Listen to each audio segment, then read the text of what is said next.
പാറമേക്കാവിന്റെ വെടിക്കെട്ട് ലൈസൻസിക്കെതിരെ കേസെടുത്ത നടപടിയിൽ കലക്ടർക്കെതിരെ ദേവസ്വം സെക്രട്ടറി ജി രാജേഷ്. പെസോയുടെ നിർദ്ദേശപ്രകാരമാണ് ലൈസൻസ് നിർമ്മാണം നടത്തുന്നത്. കലക്ടറും കമ്മീഷണറും നടപടിയിൽ നിന്ന് പിന്മാറണം. അനുവദിച്ചതിനേക്കാൾ കൂടുതൽ വെടിമരുന്ന് സൂക്ഷിച്ചെന്ന് കണ്ടെത്തിയതിനെ തുടർന്ന് പാറമേക്കാവിന്റെ പടക്ക നിർമ്മാണശാല ഉടമയ്ക്കെതിരെ കേസെടുത്തിരുന്നു.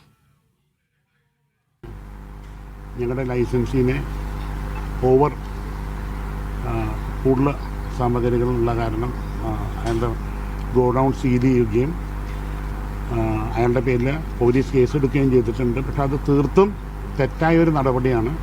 അതിൽ നിന്നും പാലക്കാട് കളക്ടറും പാലക്കാട് കമ്മീഷണറും പിന്മാറണം. എന്തുകൊണ്ടെന്നാൽ പെസോൻ്റെ നിർദ്ദേശപ്രകാരമാണ് നമ്മുടെ ലൈസൻസ് ചെയ്ത് മാനുഫാക്ചർ ചെയ്തിട്ടുള്ള ഡിസ്ട്രിക്ട് അതോറിറ്റീസിനെയും സ്റ്റേറ്റ് ഗവൺമെൻറ്റിനെയും ഇത് അറിയിക്കുക.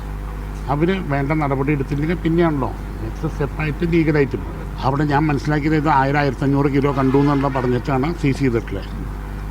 പക്ഷേ അയാൾക്ക് 6000 കിലോ വരെ മാനുഫാക്ചർ ചെയ്യാനായിട്ട് ഉള്ള നിർദ്ദേശം പെസോ തന്നെ നൽകിയിട്ടുണ്ട്.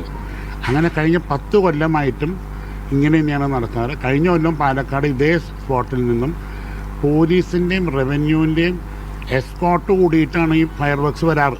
അപ്പോൾ അവരൊന്നും ഇത് അറിഞ്ഞിട്ടില്ല എന്ന് പറയുന്നത് തീർത്തും ആൾക്കാരുടെ കണ്ണിൽ പൊടിയിടുക എന്നുള്ള ഒരു ഇതാണ് എടുത്തിട്ടുള്ളത്. അപ്പോൾ പാലക്കാട് കളക്ടർ നിന്ന് പിന്മാറണം.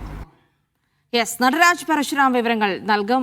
നടരാജ്, ലൈസൻസിക്കെതിരെ കേസെടുത്തതിലാണ് പാറമേക്കാവ് ദേവസ്വം സെക്രട്ടറിയുടെ വിശദീകരണം. അതായത് നേരത്തെ തന്നെ ഇതിനുള്ള അനുമതി ഉണ്ടായിരുന്നു, അതിൽ കൂടുതൽ വെടിമരുന്ന് സൂക്ഷിച്ചു എന്നുള്ളത് അത് ആ ഒരു തെറ്റായ വാദമാണ് തുടങ്ങിയ കാര്യങ്ങളാണ് അദ്ദേഹം പറയുന്നത്. എന്ത് വിശദാംശം പറയുന്നു അദ്ദേഹം?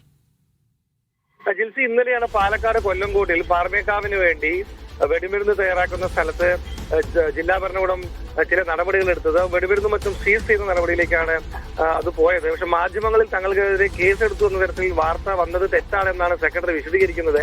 മാത്രമല്ല, പാറമേക്കാവിനെതിരായ നടപടിയിൽ നിന്നും പാലക്കാട് ജില്ലാ കളക്ടറും കമ്മീഷണറും പിന്മാറണമെന്നും അദ്ദേഹം പറയുന്നു. അവർ ഇതിന്റെ കീഴ്വഴക്കവും രീതികളും കൃത്യമായി മനസ്സിലാക്കാതെയാണ് ഈ നടപടിയെടുത്തത് എന്നുള്ള കാര്യമാണ് പാറമേക്കാവ് ദേവസ്വം സെക്രട്ടറി പറയുന്നത്.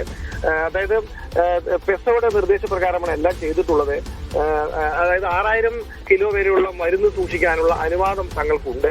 1500 കിലോയുടെ മരുന്നുകളും മറ്റും കണ്ടെടുത്തു എന്നാണ് പാലക്കാട് കളക്ടറും സംഘവും അല്ലെങ്കിൽ ഇത് പരിശോധിച്ച ഉദ്യോഗസ്ഥർ പറയുന്നത്.